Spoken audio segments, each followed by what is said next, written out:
Good morning बच्चों, welcome you all. आज की इस वीडियो में जिसमें हम सॉल्व करने वाले हैं क्लास 10th की मैथ्स और साइंस की वर्कशीट। पहले गणित करेंगे, फिर विज्ञान करेंगे। ये वर्कशीट नंबर 37 है बच्चों। सबसे ऊपर अपना नाम और अध्यापक का नाम लिखिए। और आज की वर्कशीट है अभ्यास प्रश्न। अभ्यास मतलब अब हमें प्रैक्टिस करनी है जो हम ऑलरेडी कर चुके हैं। तो हम क्या कर चुके हैं? हम कर चुके हैं त्रिकोणमिति का परिचय, यानी कि ट्रिग्नोमेट्री हम कर चुके हैं। अब इसका हमें रिवाइज करना है।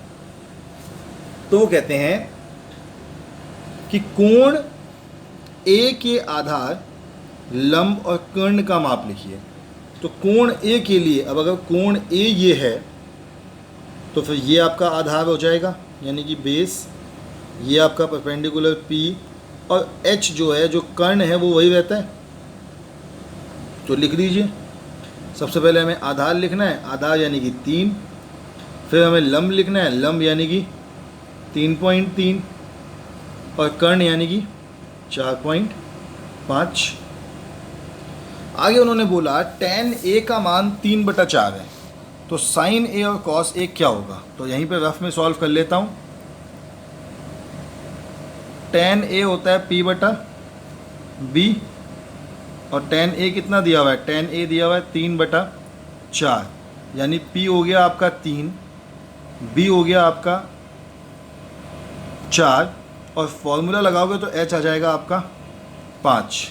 साइन a और cos a का मान लिखना है, तो sine a is equals to p/h होता है। तो साइन a हो जाएगा 3/5, और ऐसे ही cos a होता है b/h, वो हो जाएगा आपका 4/5। अगले में कह रहे हैं x की वैल्यू बताओ अगर tan 45 sin 30 cos 30 और tan 30 के बराबर है। तो हमने कहा भैया x को x ही छोड़ देते हैं, यहीं तो रफ में सॉल्व कर लेते हैं। x को तो x ही छोड़ देता हूँ। सबसे पहले tan 45 की वैल्यू होती है 1 डॉट, यानी कि मल्टीप्लाई sin 30 की वैल्यू होती है 1/2 बराबर cos 30। तो cos 30 की वैल्यू होती है √3/2, और cos 30 के साथ लिखा है tan 30। तो tan 30 की वैल्यू क्या होती है? तो tan 30 की अगर आप वैल्यू देखेंगे तो tan 30 की वैल्यू होती है 1/√3। √3 से √3 कैंसिल, तो यहाँ पे क्या वैल्यू आ गई? x/2 is equals to 1/2। तो x की वैल्यू सीधे सीधे क्या आ गई? 1, यानी कि ये आपका करेक्ट आंसर है। फिर है कि sine square b 2 sine b के बराबर है। साइन स्क्वायर b जो है वो 2 साइन b के बराबर है, तो ऐसा कब होगा? तो इसका आंसर क्या हो जाएगा? देखो 90 पे तो वैल्यू अलग होंगी, 60, 30, इन तीनों पे b की वैल्यू जो है वो अलग अलग होती जाएंगी। सिर्फ एक वैल्यू है 0। साइन 0 पे ये भी 0 हो जाएगा और ये भी 0 हो जाएगा। अगला है ये वाला क्वेश्चन, देखिए 5 tan square a minus 5 sec square a। अगर इस क्वेश्चन में एक चीज़ ध्यान से देखें, ध्यान से क्या देखने के लिए कह रहा हूँ मैं आपको, ध्यान से देखिए। अगर मैं यहाँ से 5 कॉमन निकाल लूँ तो अंदर क्या बचेगा? tan square a minus sec square a plus 1, और ये तो 1 होता है। 5 + 1 आंसर कितना हो गया आपका? 6।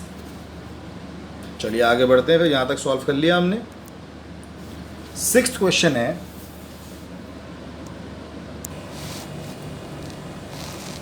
तो अब 6th क्वेश्चन देखते हैं। 6th क्वेश्चन में हमें कहा जा रहा है कि इफ़, हो तो 6th क्वेश्चन ढक जाएगा ऐसे, y sin 45, हमको बोला है कि y sin 45 और cos 45 is equals to tan square 45 minus cos square 45। Check कर लेते हैं एक बार, यही लिखा है।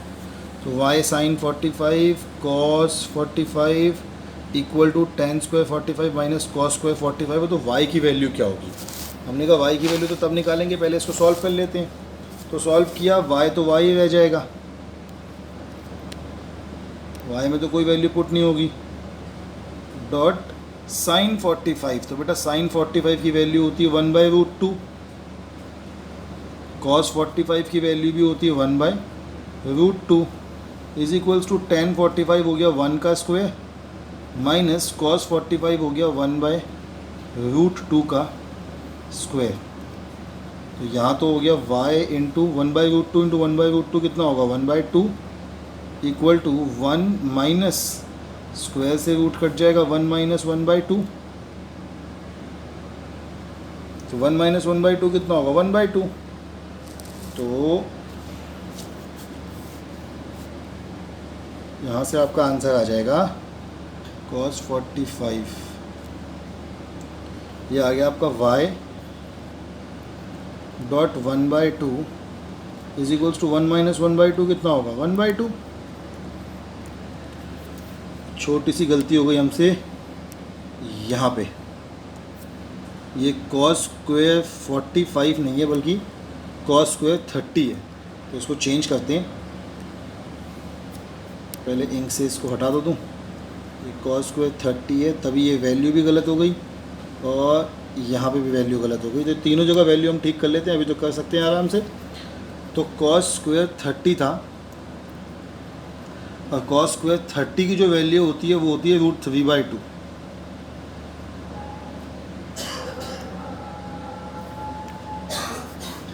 तो ये हो जाएगा आपका 1 तो 1 ही आ गया, रूट से स्क्वायर कट गया तो आ जाएगा 3/4।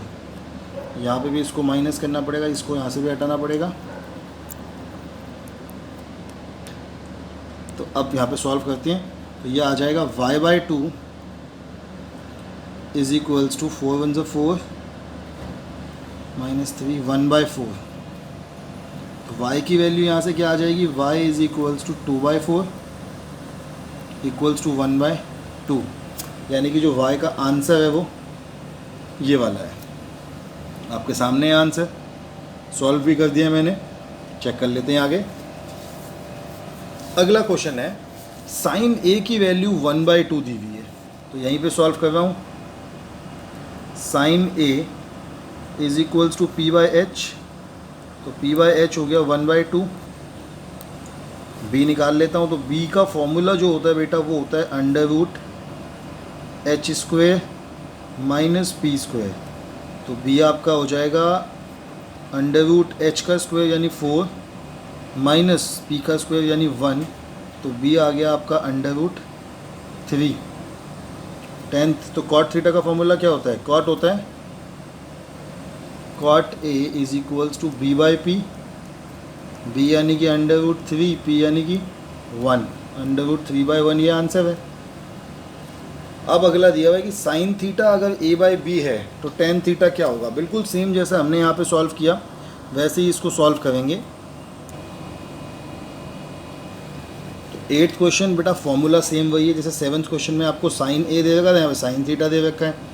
कॉट a आपसे पूछा था, यहाँ आपसे tan a पूछा है, तो जिसका आप आंसर सॉल्व करोगे तो ये आ जाएगा आपका a/b² माइनस a²।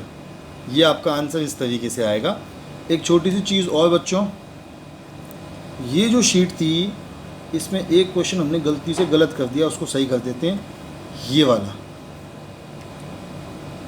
इसका आंसर -4 होगा, क्योंकि फॉर्मूला होता है sec² a minus tan² a। उल्टा लगाओगे तो -1 हो जाएगा, -1 की वजह से ये हो जाएगा -5 + 1, तो आंसर आपका -4 बनेगा।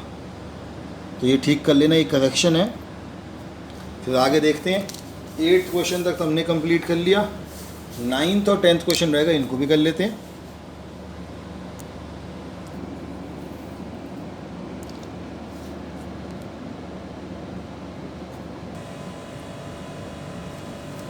तो 9th क्वेश्चन देख लेते हैं अब। tan theta +2 2 tan theta +1 equal to 5 tan theta + sec² theta. अब ये क्वेश्चन प्रूफ करने वाला है, तो देखिए इसको इस तरीके से करेंगे। tan theta +2 2 tan theta +1 equal to 5 tan theta +2 sec² theta. तो देखिए टेन थीटा प्लस 2 और 2 टेन थीटा प्लस 1, इसको मैंने कर दिया 2 ten square theta plus 4 tan theta plus tan theta plus 2, खोल दिया मैंने इसको। क्या किया, टेन थीटा को 2 टेन थीटा से मल्टीप्लाई किया तो 2 टेन स्क्वायर थीटा हो गया, और फिर टेन थीटा को 1 से मल्टीप्लाई किया तो टेन थीटा हो गया। ऐसे ही 2 को मल्टीप्लाई किया 2 टेन थीटा से तो 4 टेन स्क्वायर थीटा हो गया, प्लस 2 1 ज़ा 2। अब देखिए 2 टेन स्क्वायर थीटा यहीं का यहीं, 4 tan theta plus tan theta 5 tan theta plus 2, ये हो गया 2 ten square theta plus 5 tan theta, तो साथ में लिख दिया प्लस 2 प्लस 5 टेन थीटा। अब 2 ten square theta plus 5 tan theta common निकाल लिया 2, तो ये आ गया 2 टेन स्क्वायर थीटा प्लस 1, देखिए मैंने 2 को अलग लिख दिया था, plus 5 ten square theta. 2 ten square theta क्या होता है, 2 सेक स्क्वायर थीटा। अब ध्यान से देखिए इस साइड क्या प्रूफ करना था, 2 सेक स्क्वायर थीटा, ये आ गया 2 sec square theta, 5 tan theta, ये आ गया 5 टेन थीटा। कर लीजिए नोट डाउन फटाफट। चलिए आगे बढ़ते हैं। फिर ऐसे ही एक अगला क्वेश्चन था जो आपको प्रूफ करना था कि 1 plus cot theta upon 1 plus cosec A, theta की जगह ए है, तो हमने कहा भाई 1 प्लस कॉट को लिख दिया कोसेक स्क्वायर ए माइनस 1 अपॉन 1 प्लस कोसेक ए, कोसेक स्क्वायर ए माइनस 1 को लिख दिया कोसेक प्लस ए, कोसेक माइनस ए प्लस बी ए माइनस बी, और ये कोसेक ए प्लस 1 से कोसेक 1 प्लस ए कैंसिल हो गया, यहाँ 1 बचा, 1 से 1 कैंसिल हो गया, क्या बच गया कोसेक ए। ये हमें प्रूफ करना था, हमें प्रूफ करना था कि ये जो पूरी चीज़ हमने लिखी है कोसेक ए के बराबर है, ये भी हमने प्रूफ कर दी। तो मैथ्स की तो वर्कशीट हमारी हो गई आज की पूरी। अब देखते हैं अगली वर्कशीट हमारी जो आज की है वो है विज्ञान की, साइंस की, और चैप्टर है कार्बन जीवन का तत्व। तो बेटा कार्बन एक सर्वोत्मुखी तत्व है जो सभी जीवों एवं हमारे उपयोग में आने वाली वस्तुएं जैसे भोजन, कपड़े, दवाएं, पुस्तकें आदि में पाए जाने वाले यौगिकों का मुख्य आधार है। भूप्रपट्टी में केवल 0.02% कार्बन खनिजों के रूप में पाया जाता है, जैसे कोयला, पेट्रोलियम कार्बोनेट व हाइड्रोजन कार्बोनेट। तो हम जो कोयला है, ये जो कार्बन है, हमारे आसपास कार्बन बहुत सारा है और बहुत सारी चीज़ों में होता है। कार्बन एक अधातु है, इसका प्रतीक C, और कार्बन जो परमाणु संख्या है उसकी 6। इसका अगर इलेक्ट्रॉनिक विन्यास लिखा जाए तो 2 4, इसका मतलब सबसे भीतरी कोश में 2 इलेक्ट्रॉन और सबसे बाहरी कोश में 4 इलेक्ट्रॉन। अब होता क्या है कि कार्बन उत्कृष्ट गैस विन्यास कैसे प्राप्त करता है। कार्बन ना तो 4 इलेक्ट्रॉन खोकर ना ही 4 इलेक्ट्रॉन प्राप्त कर आयनिक आबंध बनाता है। कार्बन द्वारा 4 इलेक्ट्रॉन खोने की अत्यधिक ऊर्जा की आवश्यकता होती है, और 4 अतिरिक्त इलेक्ट्रॉन धारण करना कार्बन के 6 प्रोटॉन वाले नाभिक के लिए अत्यंत कठिन है। मतलब ना तो कार्बन 4 इलेक्ट्रॉन छोड़ पाता है, ना ही कार्बन 4 इलेक्ट्रॉन ग्रहण कर पाता है। तो जब वो 4 इलेक्ट्रॉन छोड़ भी नहीं पाता, वो ग्रहण भी नहीं कर पाता, तो वो बनाता है सहसंयोजी आबंध। ऐसे आबंध जो साझा करने से बनते हैं, पार्टनरशिप बॉन्ड इनको हम कहते हैं। कार्बन अपने अन्य कार्बन अथवा अन्य तत्वों के परमाणुओं के साथ संयोजकता इलेक्ट्रॉन की साझेदारी करके इस समस्या को सुलझा लेता है। अन्य तत्वों के परमाणु जैसे हाइड्रोजन, ऑक्सीजन, नाइट्रोजन, सल्फर और क्लोरीन भी इसी प्रकार साझेदारी करके अणुओं का निर्माण करते हैं। तो वो भी इसी तरीके से अणुओं का निर्माण करते हैं। एक ही प्रकार या विभिन्न प्रकार के परमाणुओं की साझेदारी से बने आबंध को सहसंयोजी आबंध कहते हैं।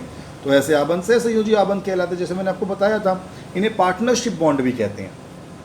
सहसंयोजी आबंध वाले अणुओं के भीतर तो प्रबल आबंध होते हैं, लेकिन इनका अंतर आणविक बल बहुत कम होता है। फलस्वरूप इनके गलनांक और क्वथनांक कम हो जाते हैं। इलेक्ट्रॉन की साझेदारी होती है और आवेशित कण नहीं होते। इनमें कोई चार्ज, कोई आवेश नहीं होता, ना धनात्मक ना ऋणात्मक। सहसंयोजी यौगिक सामान्यतः विद्युत के कुचालक होते हैं, विद्युत का चालन भी अच्छे तरीके से नहीं करते। चलिए प्रश्न देख लेते हैं फिर। तो पहला है कि कार्बन चतुर्संयोजी क्यों है। देखिए मैंने उत्तर लिखा है कि कार्बन के बाहरी कोश में 4 इलेक्ट्रॉन होते हैं, जिस कारण वह 4 अणुओं के साथ आबंध बनाता है, अतः उसे चतुर्संयोजी कहते हैं। दूसरा अर्थ हमने लिखा है कि कार्बन सहसंयोजी यौगिक बनाता है। इस कथन को सत्यापित कीजिए। तो हमने लिखा है कि कार्बन के बाह्य कोश में 4 इलेक्ट्रॉन होते हैं, जिन्हें वह ना तो छोड़ सकता है और ना ही वह और इलेक्ट्रॉन ग्रहण कर सकता है, अतः कार्बन सहसंयोजी आबंध बनाता है। भाई तभी तो सिद्ध होगा, ना ले सकता है ना दे सकता है। तीसरा है कि सहसंयोजी यौगिकों के कोई 3 भौतिक गुणधर्म लिखिए। तो बेटा सहसंयोजी पदार्थों के गुणधर्म लिखे हुए कि ये विद्युत के कुचालक होते हैं, कम गलनांक एवं कथनांक होता है, अंतर आणविक बल कम होता है।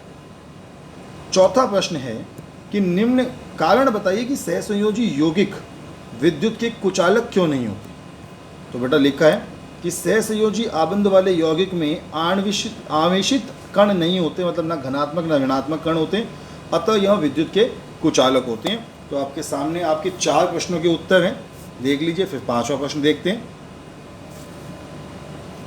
चलिए 5वां क्वेश्चन देखते हैं क्या लिखा था। लिखा था कि निम्न के इलेक्ट्रॉनिक बिंदु संरचना बनाइए। जैसे आपके सामने ये बनाई हुई है, ऐसे ही इलेक्ट्रॉनिक बिंदु संरचना बनानी है। ये आ गई आपकी। सबसे पहला H2O जो बिल्कुल गुलाबी से बना है वो O है और ब्लू वाला H है। CO2 कार्बन डाइऑक्साइड जो गुलाबी बना है वो ऑक्सीजन है, और जो बीच में C है वो नीले से बना है। और फिर है CH4, तो गुलाबी से जो बना वो C और H से जो बना वो H जो है वो नीले से बना है। कर लीजिए नोट डाउन। हमने आज की मैथ्स और साइंस दोनों की वर्कशीट कंप्लीट कर ली है। अब आपसे कल मुलाकात होगी फिर दोबारा कल की वर्कशीट्स के साथ। तब तक के लिए बच्चों, stay healthy and stay safe.